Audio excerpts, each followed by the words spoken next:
canyon. That's where I long to be with my three good companions. Just my rifle, pony and me. Micro, ciné, bonjour, bonsoir, ça dépend de l'heure à laquelle vous allez découvrir cette nouvelle émission. Je suis très content finalement qu'elle ait lieu parce que pour deux raisons. La première, c'est parce que l'invité, Souffleur de coffret, on va en parler dans quelques secondes, hein, on va le saluer, mais surtout parce qu'on va parler aussi d'un cinéaste qui nous est cher à lui et moi, Jim Jarmusch, cinéaste américain, mais j'ai envie de dire cinéaste mondial. On va en parler aussi. Pour quelles raisons? Comment vas-tu? Merci à toi pour cette invitation. Alors, Souffleur de coffret, c'est un confrère, c'est-à-dire qu'il a une chaîne YouTube. Alors, bien évidemment, tout de suite, dans le descriptif, vous cliquez, vous tombez sur sa chaîne et vous verrez que ce n'est pas forcément une chaîne axée essentiellement, fondamentalement, autour du cinéma. Et d'ailleurs, ça a un lien aussi avec Jim Jarmusch. Alors, pourquoi Souffleur de coffret? Pourquoi cette chaîne? Qu'est-ce que tu nous racontes? Qu'est-ce que ça dit, cette chaîne de toi, peut-être du monde? Vas-y, explique-nous un peu, c'est quoi cette Alors, chaîne? Souffleur de coffret, ouais, donc c'est un nom, c'est un nom un peu étrange que j'ai choisi tout à fait sciemment. Moi, je collectionne en fait beaucoup depuis quelques années, depuis je sais pas, peut-être 2015 par là, j'ai commencé je me suis acheté une chaîne IFI d'abord et j'ai arrêté les fichiers téléchargés, que ce soit les musiques et les films, et j'ai commencé à me racheter des CD tout bêtement. Et puis, tant qu'à avoir du bon matériel, j'ai voulu essayer de Blu-ray et je suis juste complètement tombé dedans. Et donc, j'ai commencé dans mes collections à me faire des coffrets, des intégrales, et donc de privilégier les coffrets. Et donc, voilà, en gros, je deviens obsédé des coffrets au sein de ma collection. Si je veux me faire des intégrales de réalisateurs, d'artistes musicaux, même généralement, c'est toujours le format que je vais privilégier. Et voilà, donc je voulais un peu rebondir là-dessus. Et en gros, le geste de création de la chaîne partait au départ de l'envie de partager un peu la collection, mais en voyant un peu ce qui se faisait sur YouTube, j'ai voulu aussi aller un peu plus loin, c'est-à-dire pas juste dire regardez, elle est belle ma collection, regardez mes beaux coffrets, mais évidemment faire aussi des zooms sur des artistes ou des œuvres qui m'ont touché, m'ont parlé particulièrement, et du coup partager cette passion autour. Donc j'ai commencé il y a un an à peu près, et avec donc la sortie d'un coffret que j'avais particulièrement attendu, qui était un coffret de Neil Young. Et donc le début de ma chaîne, c'est ça. Et avant de sauter dans Neil Young, j'ai voulu introduire à Neil Young et j'ai choisi Deadman, dont on va parler évidemment tout à l'heure. Voilà, et j'ai choisi donc Deadman pour concentrer un peu le geste du collectionneur, qui est en tout cas le mien, de choisir souvent les meilleures versions, enfin les meilleurs masters possibles, surtout pour la musique notamment. Et, euh, et dans le cas de la BO de Deadman, parce que c'est de ça qu'il s'agit sur ma première vidéo, partir du constat que toute la musique qu'on entend dans le film ne se retrouve pas dans le disque, se poser la question pourquoi, où est-elle, comment la trouver, voilà, toutes ces petites chasses au trésor en fait auxquelles je me suis livré moi depuis plusieurs années et que j'ai aussi voulu partager en espérant que ça intéresse voilà, d'autres personnes. Et l'aspect cinématographique, le cinéma dans son ensemble, c'était quelque chose qui t'accompagne depuis très très très longtemps, depuis gosse? Ouais, depuis gosse. Alors, t'avais reçu il y a quelque temps Captain Crochet, Captain Hook, Mhm, mhm. et je me souviens que la première question, cette question que tu lui as posée, un des premiers rapports au cinéma, et il t'avait parlé des affichettes premières qu'il avait foutues partout dans sa chambre. Et c'était exactement la même chose pour moi. Et du coup, j'anticipe j'anticipe tout de suite la première question, Samir. Mon premier rapport à Jim Jarmusch, c'était une affichette de Deadman qui était dans ma chambre. Et j'étais à l'époque assez fan de Johnny Depp. Et je me souviens donc de lui en noir et blanc sur cette barque. C'était très mystérieux tout ça, très indé aussi, et ça m'a assez vite attiré. Pour autant, je l'ai pas vu tout de suite ce film. Je l'ai pas vu à sa sortie au cinéma. Bon, je devais avoir 14 ans à l'époque. Donc voilà, mais en tout cas, il a fait partie de mon univers. Comme d'autres films que j'ai toujours pas vus, si tu veux, où j'avais des petites affiches autour de mon lit, mais ils font partie de mon histoire. Un jour, je les découvrirai, mais voilà, ça a été un rapport assez spécial, en tout cas, au film, qui est un rapport purement visuel, sans forcément rentrer dans les œuvres. Et après, la deuxième porte d'entrée pour moi était la VHS, évidemment. Euh, et puis bon, aller en salle à partir de 15 ans, je l'ai fait beaucoup plus, voilà. Mais c'était beaucoup ce biais-là. le film de Deadman date de 95. Tu avais donc Ouais. 14 ans. Tu écoutais quoi comme genre de musique à cette époque-là? Alors, j'écoutais pas Neil Young, justement. Hmm. J'écoutais 14 ans, moi, c'était vraiment ma grosse période Britpop. Je crois que j'étais Oasis à fond.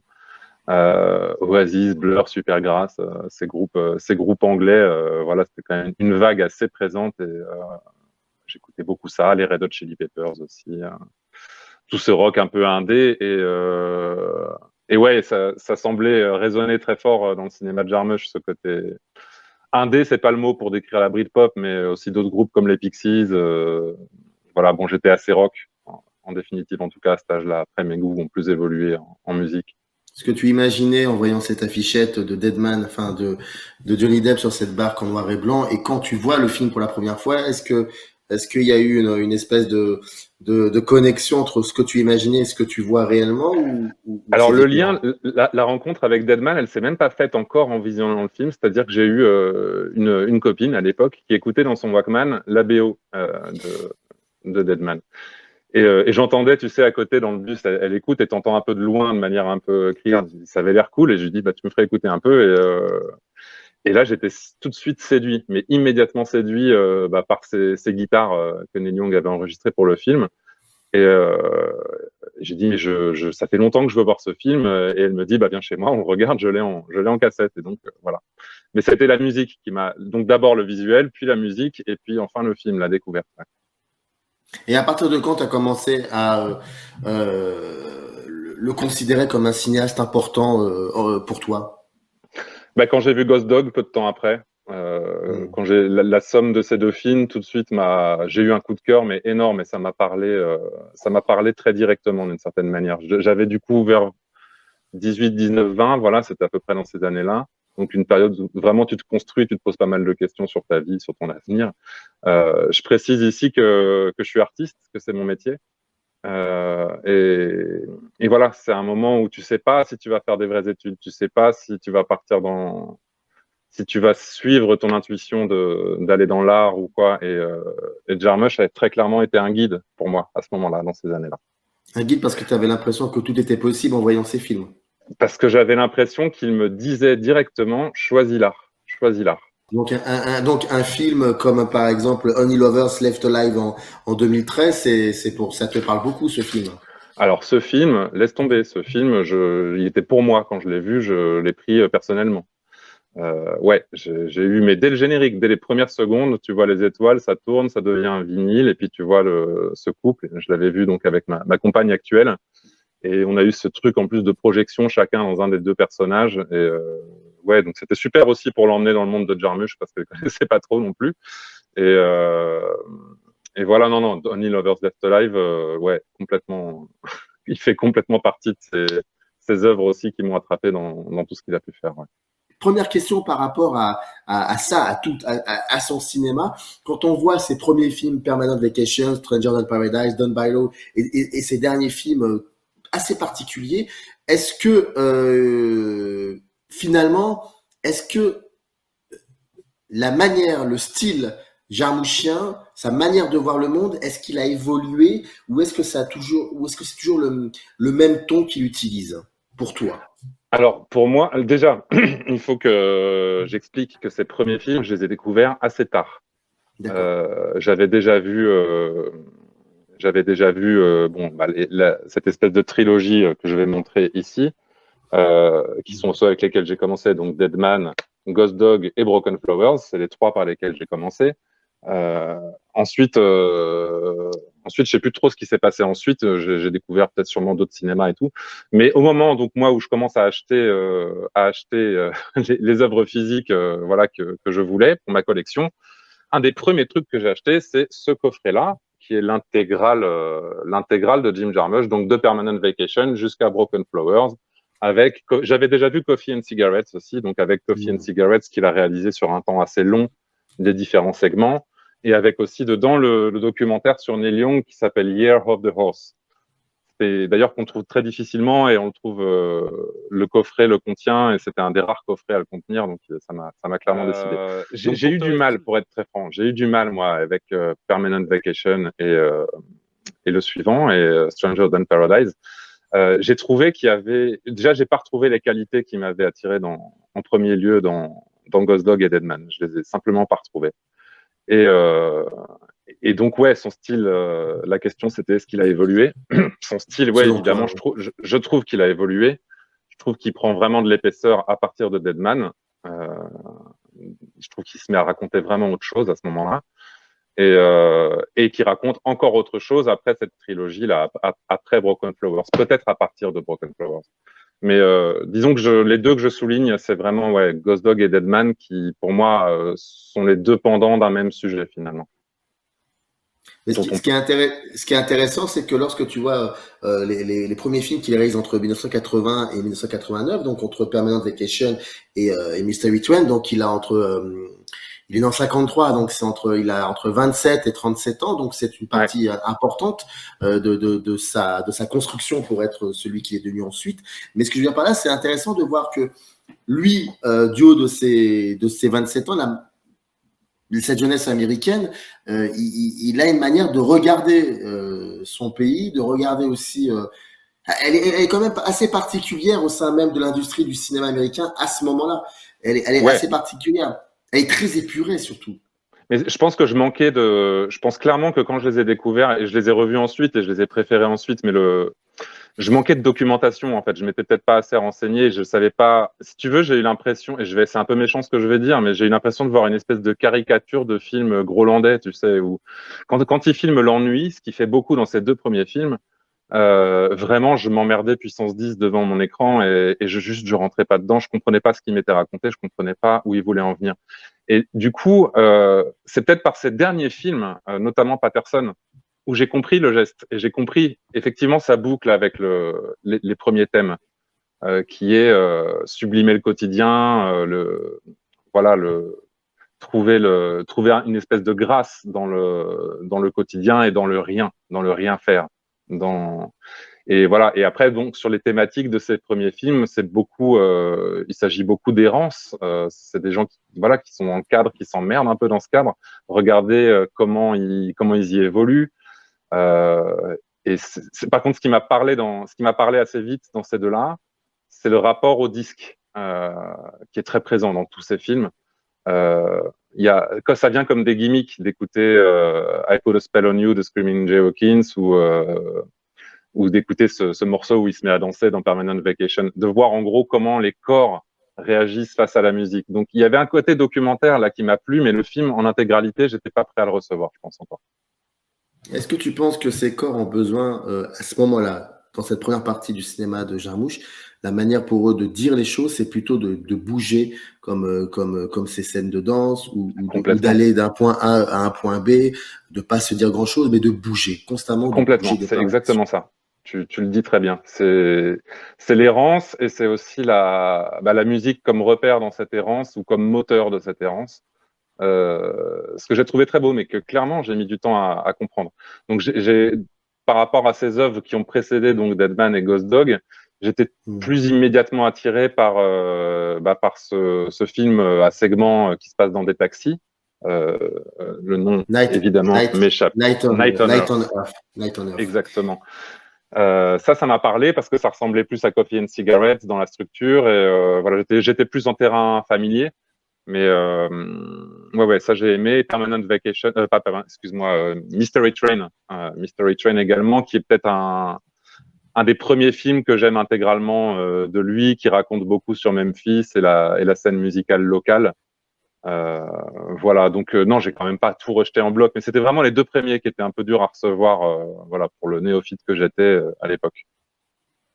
Après, je sais qu'il y a quelque chose de très important pour toi par rapport à le rapport que tu entretiens avec Jim Jarmusch. Tu m'en parlais hors caméra. C'est cette capacité qu'il a à ne jamais oublier d'où il vient artistiquement parlant.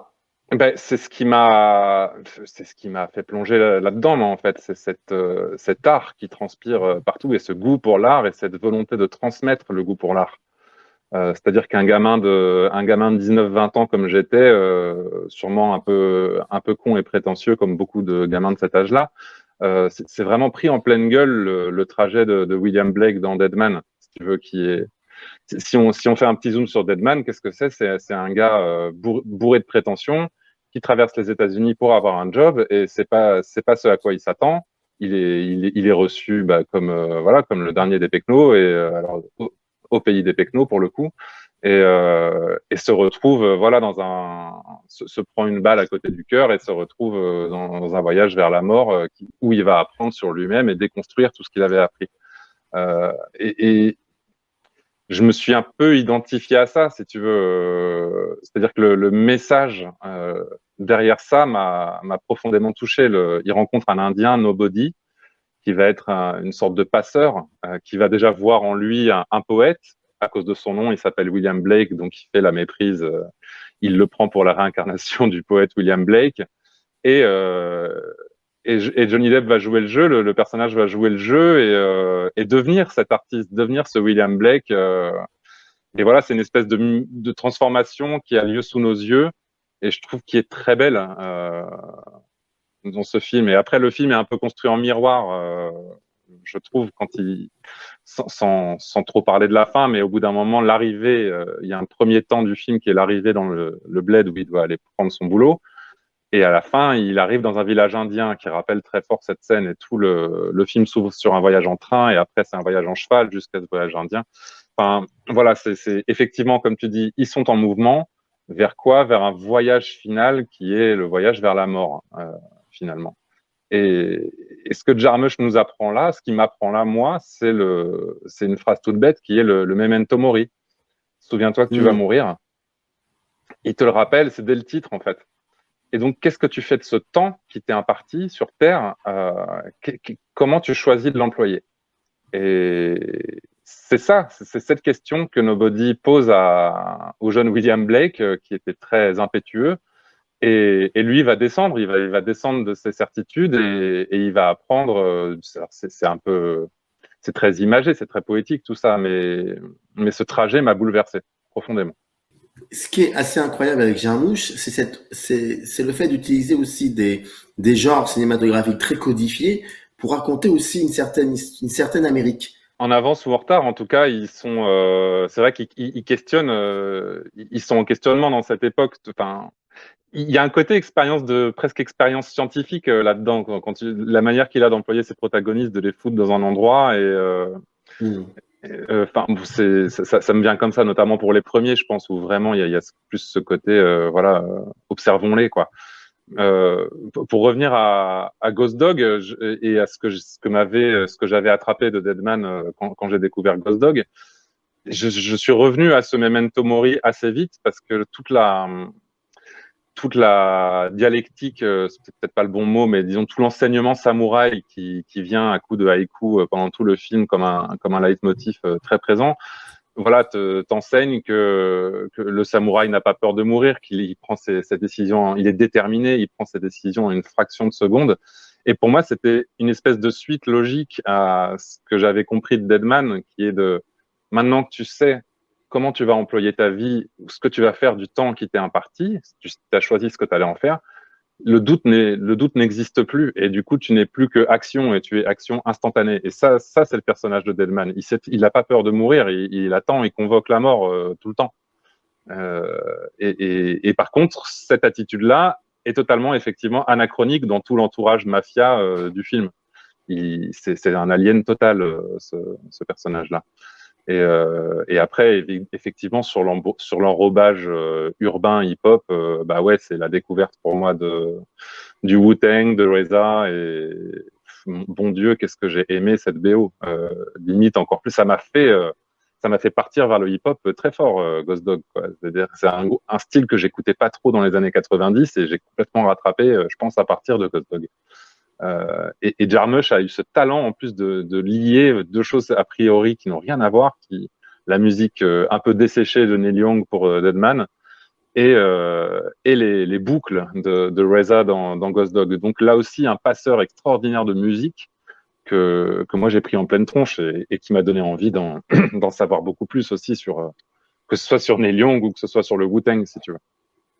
On a l'impression que quand Jarmusch fait un film, c'est pas pour donner un état des lieux du cinéma américain, mais c'est un peu pour savoir, c'est aussi pour nous dire, voilà comment lui, il voit aujourd'hui comment il voit le cinéma à ce moment-là, quel film il a pu voir, quel film l'ont accompagné. Quand par exemple il fait, je prends ma liste par exemple, je veux dire au hasard, en 95 il fait Deadman et en 99 il va faire Ghost Dog. On a l'impression qu'en voyant Ghost Dog, on sent que il a vu des films, on sent qu'il a été ailleurs, on sent qu'il a voyagé, on sent que il y a toujours un rapport au monde très fort dans pratiquement tous ces films. On comprend et on cerne que ce cinéaste, c'est quelqu'un qui a besoin non pas d'un territoire précis pour expérimenter, pour questionner, pour se questionner. Non, il a toujours besoin de ce qui peut d'une possibilité infinie de choses et d'autres. Et comme c'est infini, eh ben ça dépasse le territoire américain. Il y a cette sensation-là incroyable. On a souvent dit Jarmusch est un cinéaste européen, mais j'ai envie de dire, moi, c'est plutôt quelqu'un qui effectivement va toujours plus loin qu'on peut voir, enfin plus loin que certains de ses confrères ou certaines de ses consoeurs de cette période-là. Il y a un rapport au monde chez Jarmusch qui transparaît dans ses films à travers ses acteurs, à travers la nationalité de ses personnages, à travers les choix musicaux, à travers même aussi cette mise en scène. C'est voir un film de Jarmusch, c'est comprendre un peu comment était le cinéma mondial de l'époque, j'ai l'impression. C'est intéressant, le rapport aux langues notamment, parce qu'il joue énormément du fait que les personnages ne se comprennent pas par la langue. C'est présent dans beaucoup de ses films. Et oui, enfin, et là, si on rejoint cette petite idée d'études scientifiques, voilà, c'est limite un peu grossier dans Ghost Dog avec Isaac de Bancolé en Ice Cream Man, voilà, qui parle français. Oui, il se comprend. Bon, il n'est pas toujours très fin, Jarmusch, dans sa manière de présenter tout ça, et c'était présent aussi dans Night on Earth, dans les scènes de taxi, voilà. Les gens ne se comprennent pas, mais se comprennent. Et sur le rapport à l'exploration du monde, oui, totalement. Enfin, déjà, il explore les styles. Je pense que Jarmusch a besoin de se confronter à chaque style cinématographique et est-ce que c'est se les approprier, est-ce que c'est se les sublimer, les sublimer, chacun mettra les mots qu'il veut là-dessus. En tout cas, moi, je vois qu'il vient nous dire souvent des choses assez similaires ou faire ces petites expériences dans chacun des cadres un peu codifiés. Bon, évidemment, on n'a pas parlé du samouraï de Melville pour Ghost Dog, mais que j'ai découvert beaucoup plus tard. Et là, j'étais effaré de me dire, c'est presque un remake, en fait, ce Ghost Dog. Et j'en savais rien. C'est-à-dire, je l'avais déjà vu 10 fois, mais j'avais pas, on m'avait pas dit, tu vois, pour le samouraï de Melville. C'est en achetant mon coffret Melville et en voyant le samouraï, je me suis dit, mais c'est Ghost Dog, en fait. Et donc voilà, il me manque sans doute plein de codes de cinéma européen. J'ai pas beaucoup regardé la nouvelle vague française. C'est un coin que je connais mal du cinéma, donc je comprends pas forcément les codes. Après, moi, ce à quoi je suis sensible, c'est toujours qu'est-ce qu'ils cherchent à nous dire là-dedans. C'est-à-dire que les références, on a finalement toute la vie pour les comprendre, je pense. Par contre, le message, je trouve qu'il parvient à le rendre assez direct, parfois un peu, de manière pas très subtile, mais généralement je reçois, voilà, en tout cas à partir de passer les tout premiers films, je reçois très bien ces messages. On a souvent dit que pour caractériser le cinéma jarmouchien, tu l'as dit, une errance des personnages, il se passe pas forcément grand-chose dans l'idée que la narration ne doit pas fourmiller de rebondissements narratifs, elle doit être juste linéaire et donc ça donne parfois des moments creux comme des moments peut-être plus importants. Une forte la musique comme élément de mise en scène et non pas comme un élément d'illustration. Le rapport aussi, le travail énorme, un travail énorme sur le noir et blanc dans ses premiers films. Il y a le temps qui est suspendu. Il y a tout ce que je viens de dire et tout ce qui généralement est associé à Jarmusch, on va dire jusqu'à Ghost Dog, parce que Deadman c'est autre chose. Est-ce que tu avec le recul maintenant aujourd'hui, est-ce que tu es d'accord, tu rejoins c'est sur des clichés pour toi ou effectivement il y a tout cela de ce que j'ai dit? Non, je trouve que la musique est plus que centrale. Ces films sont musicaux à proprement parler. je crois qu'il pense à la musique avant de penser aux images, Jarmusch. En tout cas, il y a aussi quelque chose qu'on n'a pas évoqué, mais qui est un geste très très fort de sa part, qui est de prendre des artistes et de les faire jouer. Il le fait dès le départ. Dans Permanent Vacation, je sais plus, il en fait la musique, mais avec John Lurie dans Stranger Than Paradise. Et ces artistes jouent sacrément bien. Et évidemment, l'évidence de l'évidence, Tom Waits dans Don Bailo. Don Bailo, je l'ai revu il y a quelques semaines avant qu'on fasse cette émission. Et c'est juste frappant la manière dont Tom Waits, qui n'est pas vraiment acteur, quoi, qui est un artiste incroyable dont je compte bien parler sur ma chaîne cette année d'ailleurs via un autre film.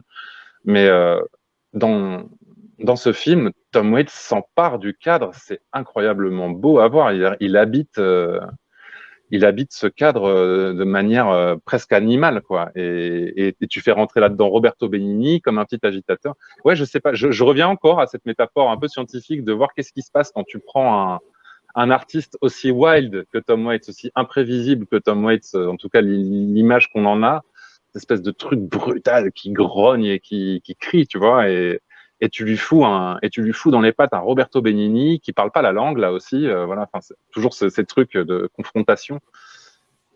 Qu'est-ce qui en sort humainement et bon bah ce film est merveilleux pour ça, Don Bailo pour le coup de sa première période, ouais, c'est sûrement le plus frappant, le plus abouti de ce geste-là, sans doute. Mais non, c'est pas rien de dire que la musique est au centre. Je veux dire, il y a quand même une scène dans ce film qui est construite comme une litanie où il tourne en rond dans la prison. You scream, I scream, we all scream for ice cream, et puis et Tom Waits qui se met à hurler le truc et ça devient une espèce de mantra. C'est très très beau. Et t'as la même chose, je veux dire, des séquences dans Ghost Dog quand tu vois ces gars dans le parc qui écoutent Rake One et qui rappent. Voilà, t'as des instants de pause, mais qui racontent peut-être plus que 3 scènes du film finalement. Pareil dans Only Lovers Left Alive. Voilà, on en parlait au tout début, mais un des 2 vampires en question est musicien. Il a traversé les âges et on apprend qu'il a composé le sublime quintet à cordes de Schubert pour lui. Il y a quelques siècles, et donc le mec fait la musique la plus indé qui soit, il veut que personne le voie, et pourtant ces disques passent sous le manteau et on les joue dans les boîtes et là tout le monde est en extase. Ouais, c'est pas peu dire que c'est au centre de son cinéma, quoi, vraiment. Je continue, la liste elle est interminable en fait. Si on va dans Broken Flowers, son voisin qui lui fait ses CD des Éthiopiques, là, cette musique éthiopienne géniale de Mulatu Atsake, pareil, là encore des découvertes. C'est un réalisateur que je peux que remercier pour toute la musique qu'il m'a fait découvrir.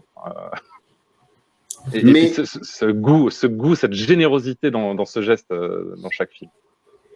Mais alors, que penses-tu de ces 2 films où là, pour le coup, il n'utilise plus la musique comme un élément de mise en scène, il filme réellement soit une carrière musicale, Gibby Danger en 2016, Iggy Pop et The Stooges, et en 1980 exactement, et en 1997, si je me trompe pas, on en a parlé, Year of the Horse, où il suit alors mon anglais est très mauvais, hein, j'en suis désolé, où il suit en tout cas la tournée, la reformation de Neil Young and the Crazy Horse.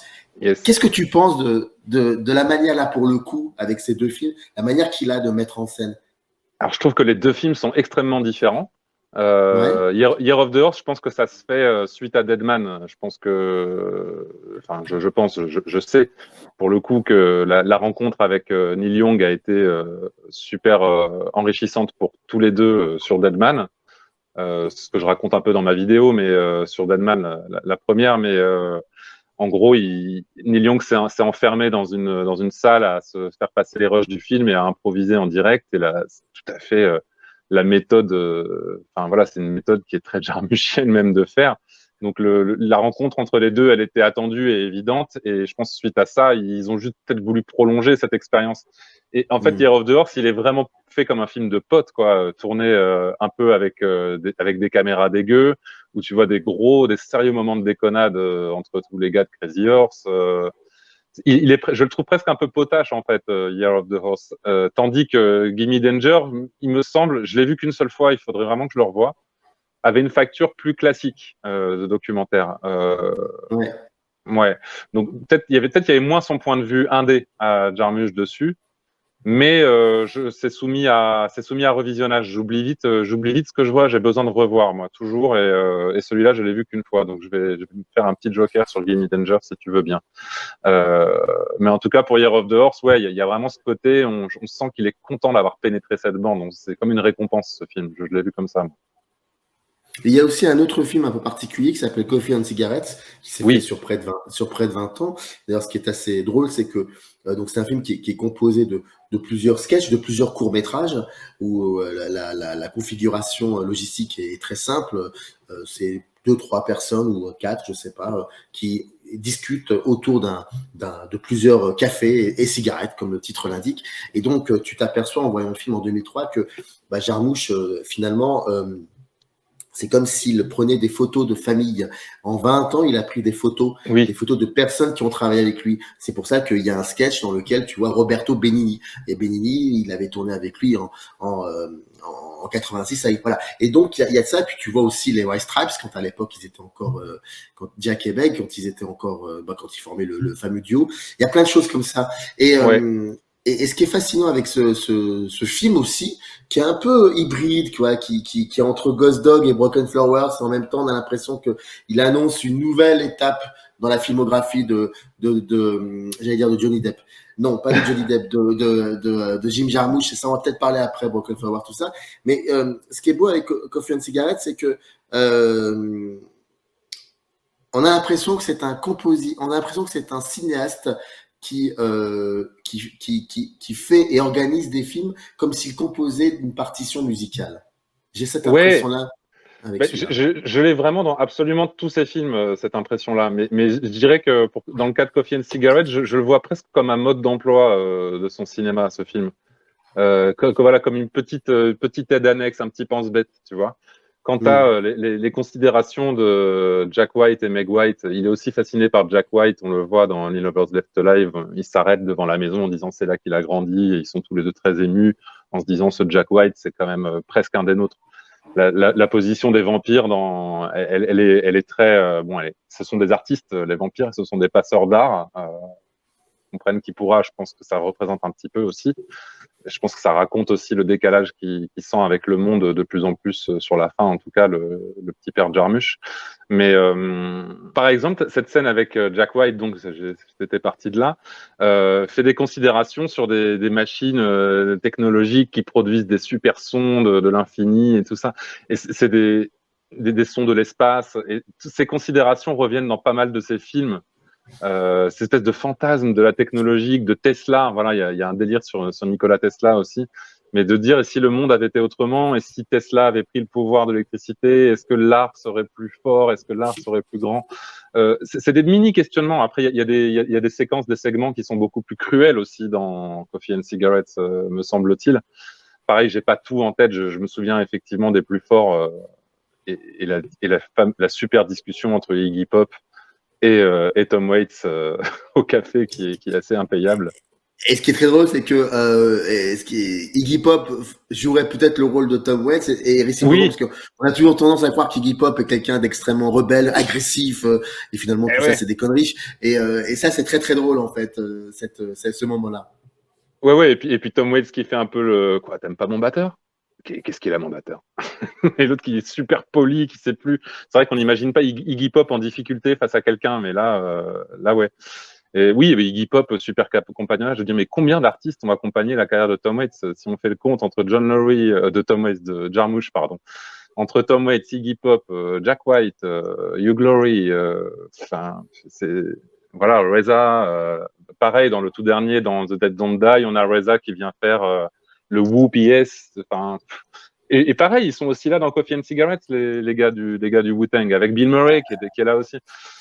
Alors, la séquence est juste extraordinaire. C'est qu'en fait, on voit bien, ils sont tous les deux attablés, ils sont en train de parler de choses, je crois, d'éducation, d'école, je crois, je sais plus. Il y a quelque chose, bon, je me souviens plus. Et puis à ce moment-là, il y a un serveur qui arrive et qui leur sert du café. Et puis je crois que il RZA qui regarde ça et qui dit, mais vous êtes Bill Murray? Il dit, non, je suis pas Bill Murray. Et en fait, il finit par admettre qu'effectivement, il est Bill Murray, mais on se tait, faut pas en parler. Mais ne le dites à personne. Ce sont vraiment des moments assez grandioses. Et puis surtout, Bill Murray fait vraiment ça dans la vie, je crois. C'est un truc qu'il fait. C'est un truc. J'avais vu il y a un documentaire là-dessus, les Bill Murray Facts ou un truc comme ça, c'est-à-dire un gars qui va dans une station-service aux toilettes, qui se repart pour se laver les mains, et puis là il tombe sur Bill Murray et le mec lui dit non mais de toute façon personne ne te croira jamais, ou qui va se taper l'incruste dans des anniversaires ou dans Bill Murray il fait vraiment des choses comme ça. Il peut prendre la peau de Monsieur Tout le Monde et dire aux gens non mais oui, c'est bien moi, mais personne ne te croira. Et sauf que ce petit documentaire recoupe les différentes expériences pour dire oui, ce mec est bien définitivement un taré, quoi. Il y a quelque chose d'assez incroyable. Ça fait plus de 40 minutes qu'on discute sur Jim Jarmusch et il y a quelque chose qui ressort de tout cela. C'est un truc qui peut parfois être considéré, enfin qui peut être interprété très naïvement par certaines et certains, mais on a cette impression que chez Jarmusch, l'art est un élément indiscutable, important pour sa construction, pour se construire face à la vie. L'art est un élément particulièrement incroyable. J'ai en tête cette séquence très classique, très élégante et en même temps à la limite de la naïveté, voire du ridicule, pardon. Cette séquence où dans Only Lovers Left Alive où quand la vampire, je me rappelle plus de l'actrice Tilda Swinton. Tilda Swinton va rejoindre son amoureux, donc elle va prendre l'avion et avant cela elle ouvre sa valise et elle prend ses livres. Elle a particulier.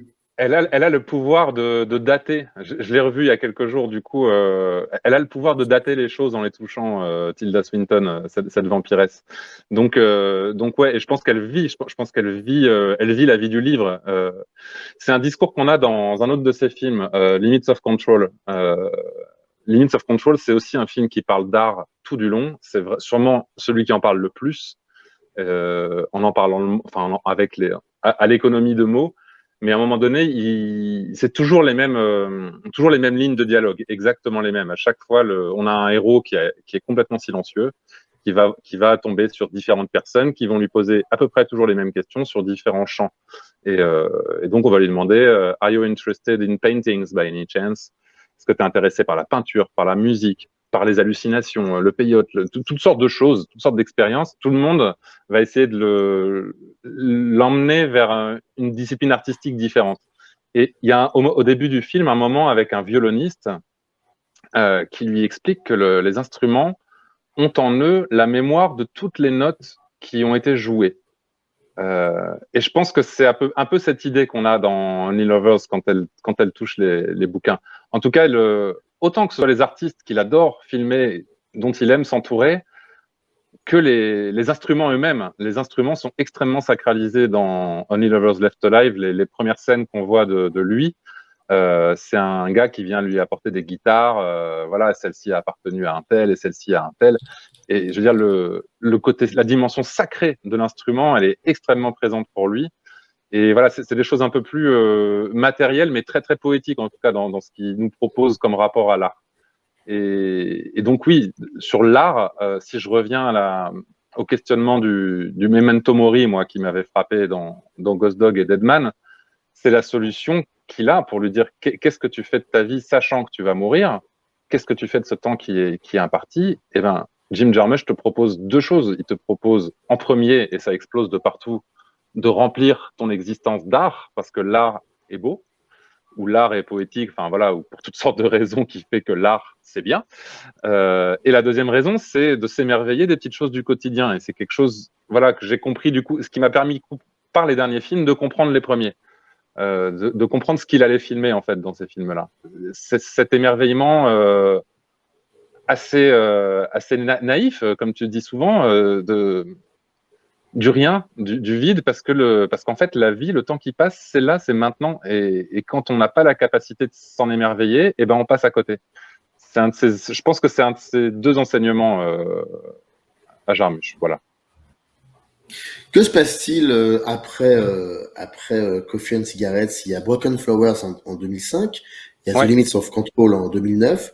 Bon, ouais. Only Lovers Left Alive en 2013, qui est peut-être un peu à part. Ensuite, il y a Patterson. Il y a tous ces trois films-là que je viens de citer.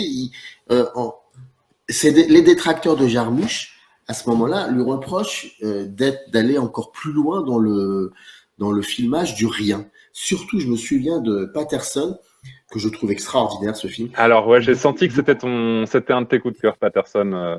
Oui, il y a de cela, et aussi un peu dans Broken Flowers, où les gens sortaient de la salle de cinéma en disant, mais on a l'impression que le personnage ne bouge jamais, que le film n'a jamais commencé.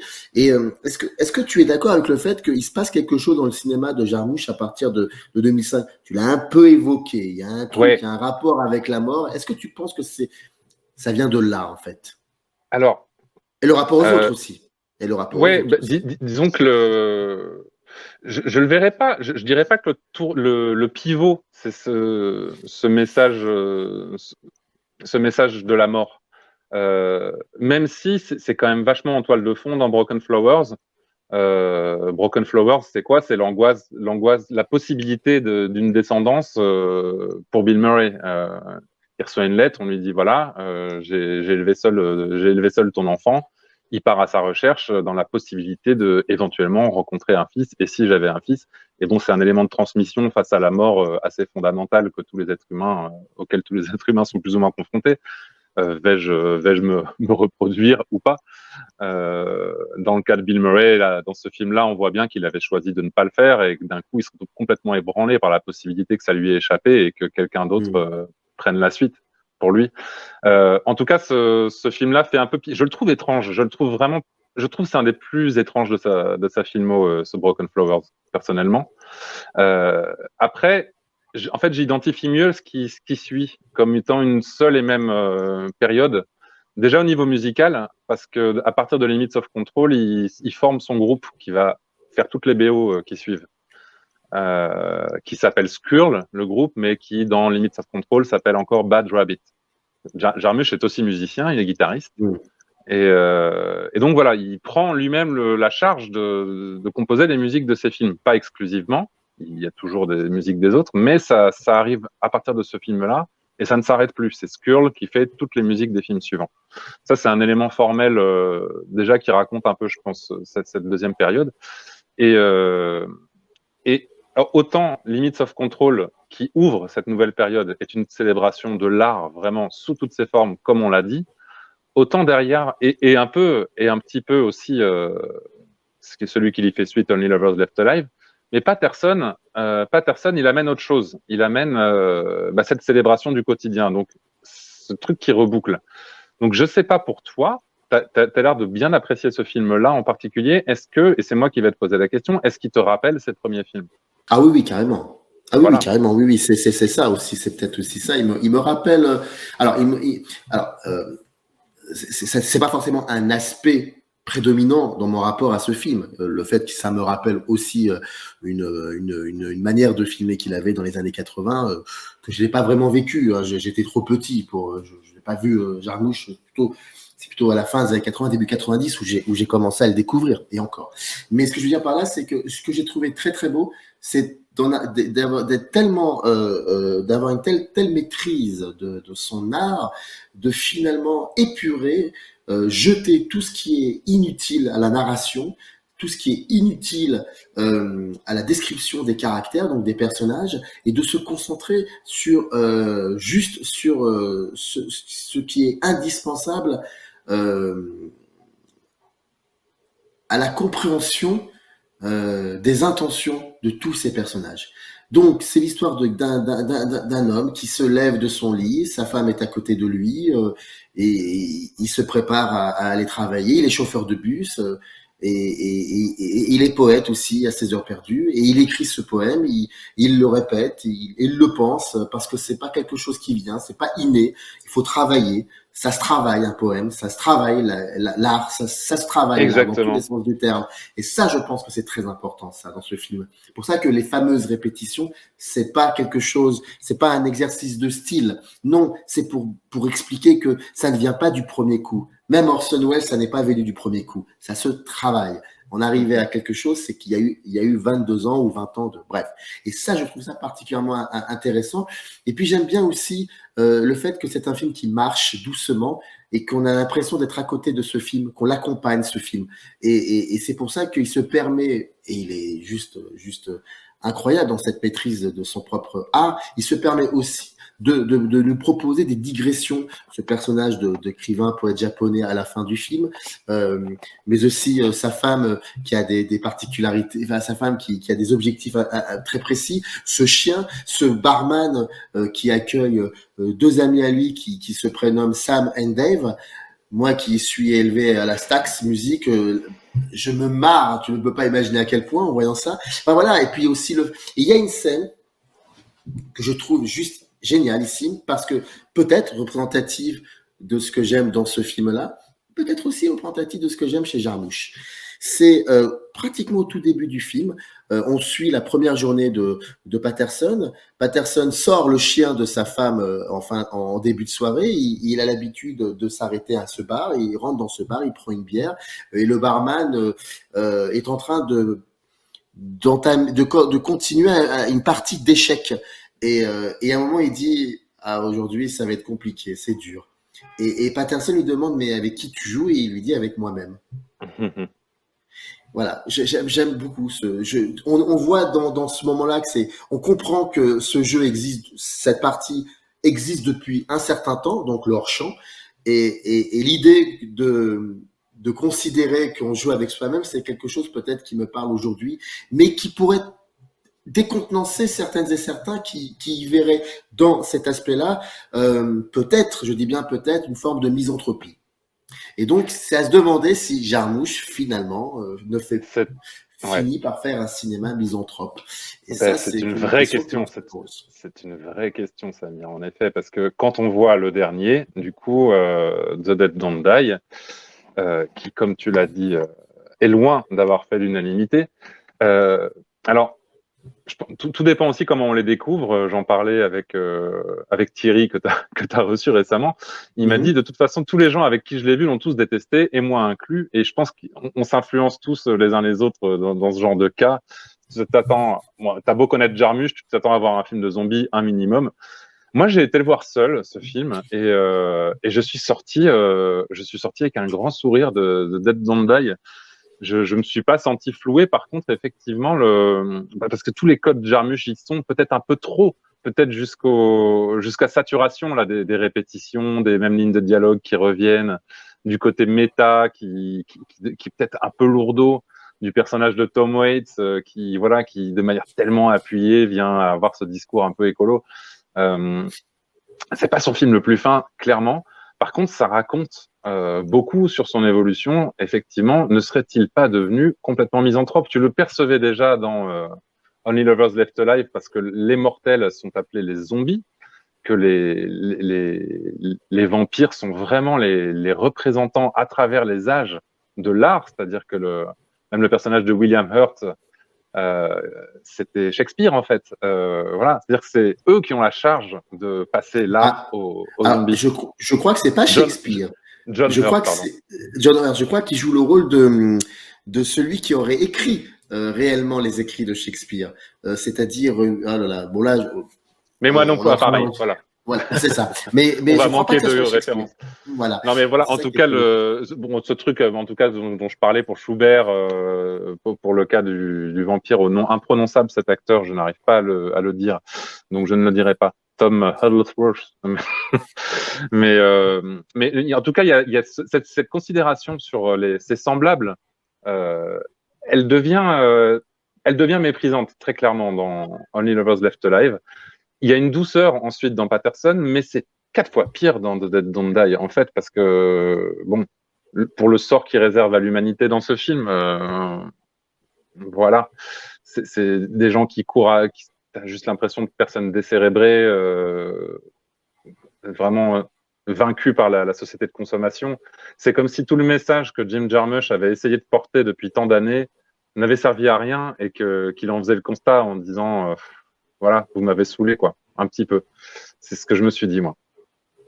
Alors, je ne sais, alors, je sais pas si je pense, j'ai l'impression que me concernant, le terme méprisant est un peu fort pour le coup.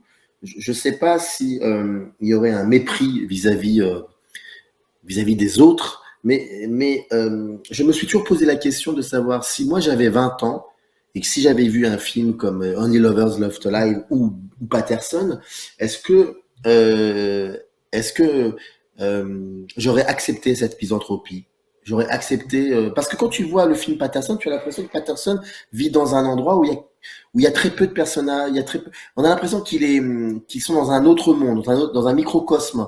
Ouais. C'est ça qui est assez bizarre. Alors que dans ses premiers films, même si c'était des films qui parlaient de l'errance, où il se passait pas grand chose, où il s'ennuyait, mais on avait l'impression que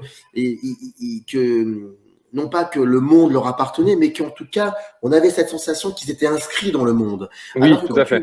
quand tu vois Patterson ou The Limits of Control même, ou Broken Home, on a cette impression qu'ils ne sont pas inscrits dans le monde, ils sont inscrits dans un microcosme, dans un autre endroit, une parenthèse, ils sont dans une parenthèse.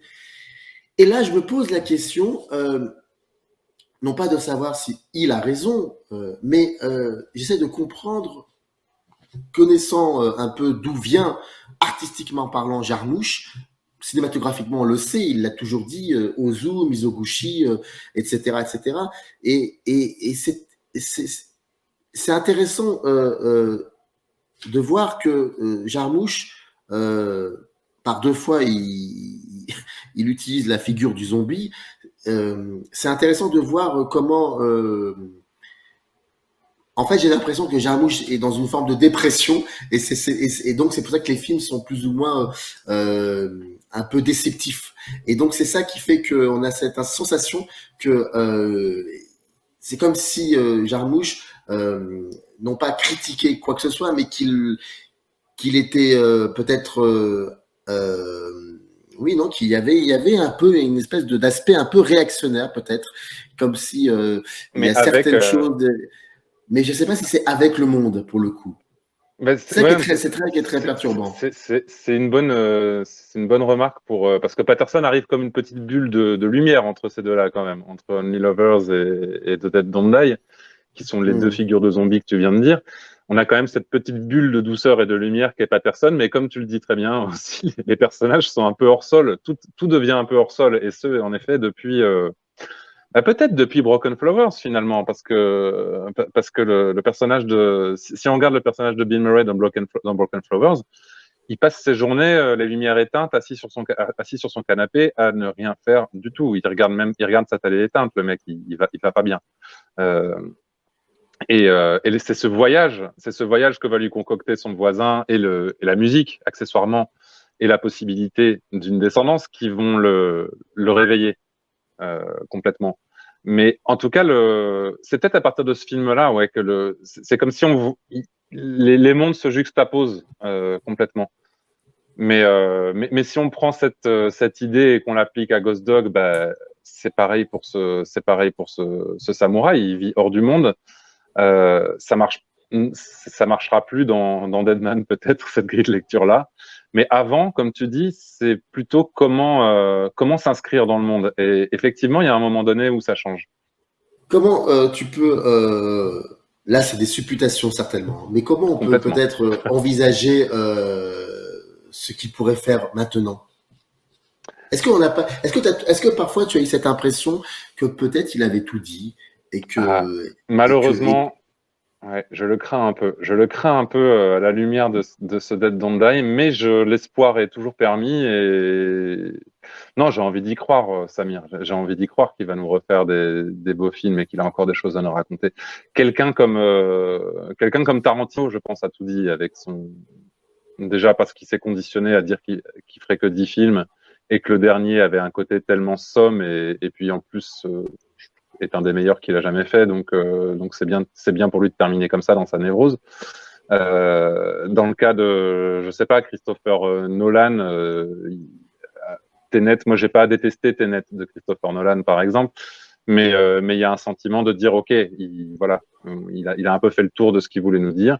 Mais il y a quand même encore des gens, en tout cas, voilà, je rangerais, oui, pour te répondre, spontanément, je dirais que Jarmusch a dit le principal maintenant.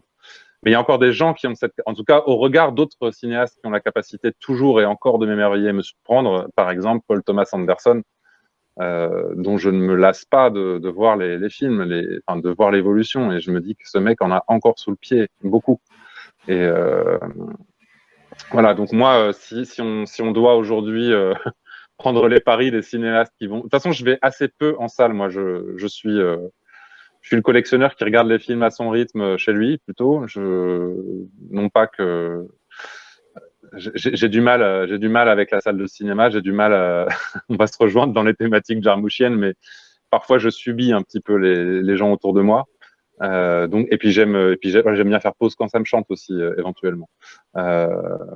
Donc moi le système home cinéma me va très très bien, c'est quelque chose dans lequel j'arrive à apprécier les films mieux. Donc voilà, mais ouais, sur les cinéastes qui me font me déplacer aujourd'hui, il y en a peu, et il y en a peu qui me font encore espérer. J'y vais parce que sur leur nom, mais Jarmusch, ouais, la dernière fois, moi c'est vraiment Only Lovers Left Alive, ma dernière grosse claque de Jarmusch. Patterson, peut-être parce qu'il ressemble à son cinéma premier, m'a laissé en dehors dans un premier temps, un petit peu. J'ai mis du temps à comprendre, et c'est justement quand j'ai bouclé que j'ai retrouvé et que je l'ai revu que tout ça a repris beaucoup d'intérêt à mes yeux. Voilà, mais non, je peux qu'espérer, mais au fond de moi, je crains qu'il n'ait tout dit. Tu deviens par la force des choses un personnage jarmouchien.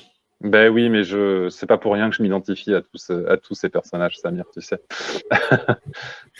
En tout cas, on a oublié de le dire, mais les films de Jim Jarmusch sont disponibles à la location ou alors à l'achat. Hein, vous pouvez, voilà, ils sont disponibles. Vous pouvez vous les procurer. Et voilà, c'était une émission un peu particulière où on revisite comme ça quelques films, quelques ambiances de chez Jim Jarmusch à travers le regard de mon invité Souffleur de Coffret. Merci beaucoup en tout cas d'avoir accepté cet entretien et d'être venu pour parler de ce cinéaste. Et en tout cas, le lien qui renvoie à sa chaîne YouTube se trouve dans le descriptif. Allez-y. Merci. Il y a des choses intéressantes à voir. C'est moi qui te remercie. Il y a une vidéo qui arrive très vite et qui sera peut-être déjà arrivée là sur Terry Gilliam, qui est un autre cinéaste qui me passionne. Voilà, donc une grande rétrospective sur son œuvre pour le coup. Ça promet. Merci beaucoup en tout cas à toi. Merci Samir. Générique. In the canyon, that's where I long to be, with my 3 good companions, just my rifle, pony and me.